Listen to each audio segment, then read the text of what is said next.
করছিল এবং আমরা উৎসর্গ করলাম ওদেরকে। আমারও দুটা বাচ্চা আছে, ঠিক আছে, ওদেরকে উৎসর্গ করলাম। ভালো লাগছে। তোমার প্রিয় ক্রিকেটার কে? বাংলাদেশ। সাকিব আল হাসান বলো। তুমি না সাকিবকে চিনো? বলো। সাকিবকে চিনো? সাকিবকে চিনো?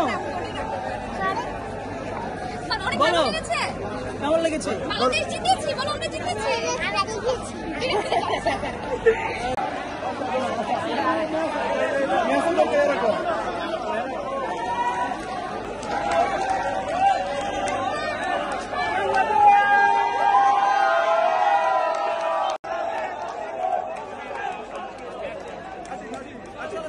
আসলে বাংলাদেশ যখন জিতে যায় তখন সাকিব, তামিম, মুশফিক আমাদের কাউকে মিস করার বেশি একটা প্রয়োজন হয় না।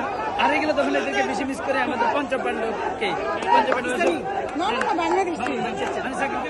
আমরা আজকে এই ম্যাচটা জিতার পর খুব খুশি, বিশেষ করে কালকে ট্র্যাজেডির পর আজকে জয়টা আমাদের খুব খুশি করতেছি।